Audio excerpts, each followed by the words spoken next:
Bon matin les amis, j'espère que tout le monde va bien ce matin. Ce matin, je vous partage une vidéo sur le but des épreuves et comment vaincre.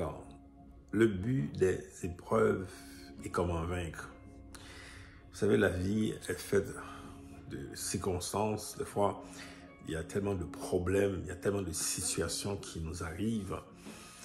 Mais on se demande pourquoi.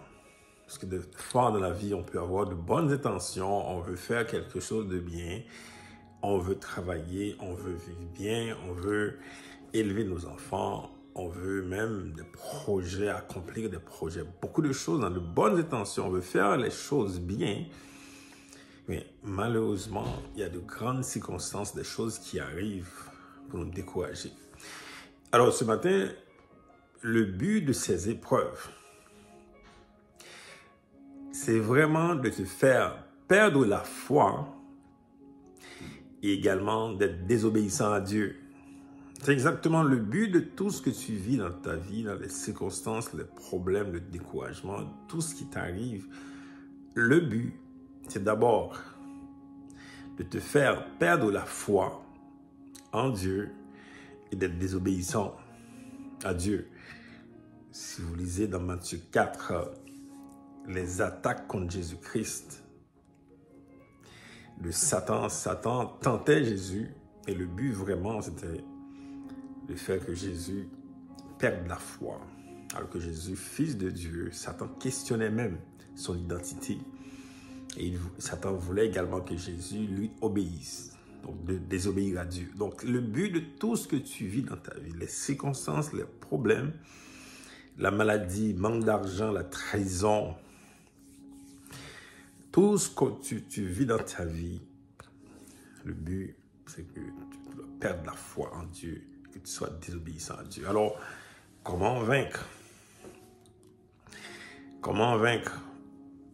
Il y a un verset biblique que j'aime beaucoup, c'est dans Hébreux 12. Hébreux 12, verset 1er, qui nous dit de rejeter le péché, de rejeter le fardeau et de fixer les yeux, des regards sur Jésus-Christ.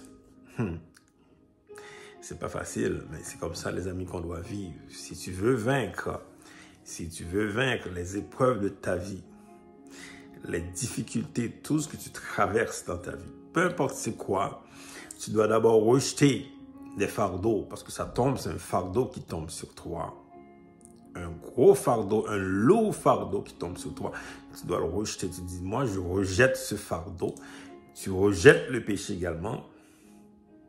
Et tu fixes tes regards sur Jésus-Christ. C'est comme ça que tu vas avoir la victoire. En bout de ligne, tu vas voir la puissance de Dieu. Tu vas voir la gloire de Dieu. Mais si tu restes beaucoup sur le fardeau, il y a beaucoup de gens aujourd'hui qui restent trop dans les fardeaux, constamment dans les fardeaux, constamment aussi dans le péché. Ils pêchent eux-mêmes, ils dépendent des péchés des autres. C'est ça qui arrive.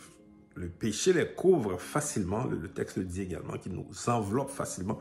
Donc facilement le péché les enveloppe. Il reste beaucoup là-dessus, des regrets, toutes sortes de choses qui arrivent. On reste trop dans le péché, on reste trop sur le fardeau. On ne fixe pas les regards sur Jésus-Christ. Aujourd'hui, pour vaincre toute épreuve dans ta vie, tu dois absolument avoir la foi en Dieu et tu fixes tes regards sur Jésus-Christ. Alléluia. Alors voilà, bonne journée, à bientôt.